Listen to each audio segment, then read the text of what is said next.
जिला परिषद उपाध्यक्ष नरेश कुमार दर्जी ने होटल हमीर में पत्रकार वार्ता कर खनन माफिया के खिलाफ जमकर निशाना साधा तो भाजपा कांग्रेस नेताओं के साथ आला अधिकारियों की भी मिलीभगत के चलते अवैध खनन का धंधा जिला में चलने की बात कही।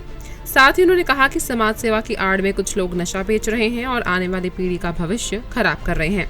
नरेश कुमार दर्जी ने कहा कि भू माफिया, खनन माफिया, शराब माफिया एक ही व्यक्ति कर रहा है। उन्होंने कहा कि उन लोगों को कुर्सी की चाह है और कुर्सी की चाह में पैसे का दुरुपयोग कर आने वाली पीढ़ी का भविष्य खराब किया जा रहा है। उन्होंने ये भी कहा कि खनन माफिया द्वारा सार्वजनिक कार्यक्रमों में बच्चों से नारे लगवाए जा रहे हैं, उसके बाद बच्चों को नशे की सामग्रियां बांटी जा रही हैं। जिला परिषद उपाध्यक्ष ने समाज सेवी को घेरते हुए कहा कि उन्होंने पंचायतों में महिला मंडलों को सम्मानित किया है। उन्होंने कहा कि समाज सेवी ने सिर्फ वही महिला मंडल सम्मानित किए हैं जहां से वो चुनाव लड़ सकें। उन्होंने ये भी कहा कि लोगों में पैसा बांटने को समाज सेवा नहीं कहा जाता।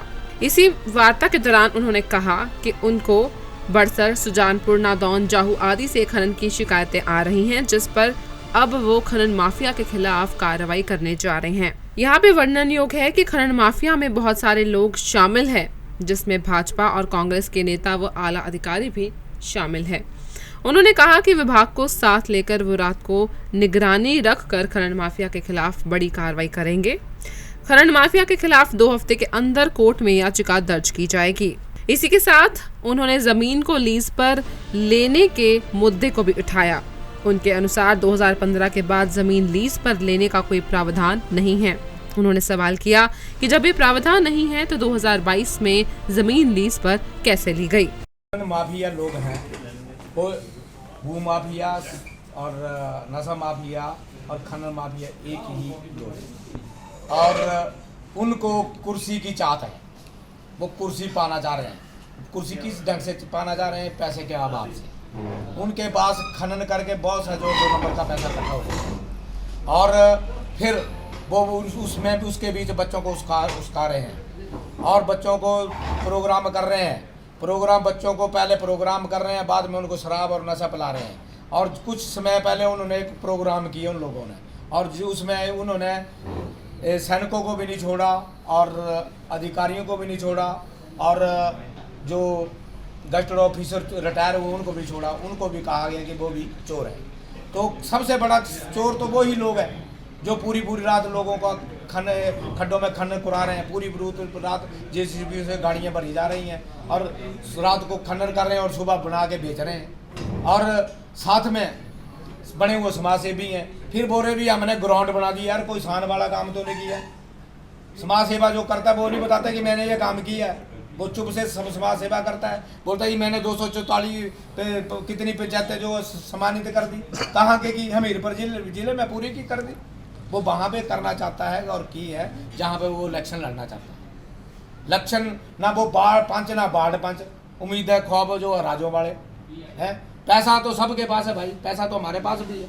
उसके पास 2 नंबर का ज़्यादा होगा, थोड़ा हमारे पास है कम है। वो भी बांट रहा है, मैं भी बांट रहा हूँ भाई, परंतु उसको समाज सेवा नहीं कहा जाता है। वो समाज सेवा नहीं है। समाज सेवा तब बताए समाज सेवा होती है किसी को बुजुर्ग आदमी को या पापंग आदमी को या किसी को जाके लेके इलाज करा दिया या कहाँ जाके उसकी महीना पर उसके साथ रहा, ठीक नहीं की। और 1 महीना इस मीटिंग को किए हुआ हो गए जो हमारी जिला परिषद की। उसके बाद भी लोग मेरे साथ मिले और कल फिर लोग मेरे पास बड़गरा के लोग आके मिले और वहाँ की पंचायत भी साथ में मिली कि भाई हमारा जो है इस काम खनन को रोको। और अब अगर हमने अंदर बाहर जाना हो, अपनी खड्ड साथ में लगती है उसमें जाना, तो हमारे को वहाँ पे जाने से भी रोक रहे हैं। अगर हम वहाँ गुजर जाएं तो हमारे पास कह देते हैं कि आप लोग यहाँ पे क्या करने आए और पुलिस की धमकी देने लगते हैं कि हम पुलिस कार्रवाई करवाएंगे। पहले भी हम उन लोगों को उन्होंने डरा धमका कर उनके ऊपर केस करवा दिया था। उन्होंने क्रैशर के बारे में वो आवाज़ उठाई थी। तो वहाँ पे ये मामला जो एसडीएम के रोकथाम करने के लिए हम पूरा प्रयास करेंगे और जो भी हमारे से बनता हो वो हम समय डिपार्टमेंट को लेके और पूरी रात जो है कार्रवाई करवाएंगे। कोर्ट में याचिका दायर तो मैं 2 हफ्ते के अंदर जरूर कार्रवाई कराऊंगा। और एक याचिका जो है इनके क्रैशर के बारे में वो अभी इनके ऊपर दर्ज हो चुकी है हाई कोर्ट में। और साथ में जो मैंने आपको बताया कि 507 कनाल जमीन जो है इन्होंने बेढंग से कोई प्रशासनिक कोई ढंग ने उसको दोबारा लीज पे ले लिए, जबकि 2015 में वो बंद हो चुकी है लीज। तो हमें वो सरकार बताए भी 2022 में क्यों लीज मिली, और जो लीज पहले किसी दूसरे के नाम पे थे तो उसके नाम से दूसरे के नाम से चेंज कैसे हो गई, कहाँ का प्रावधान है? ये 420 का मैटर है। स्काई न्यूज़ हिमाचल के लिए हमीरपुर से अशोक राणा की रिपोर्ट।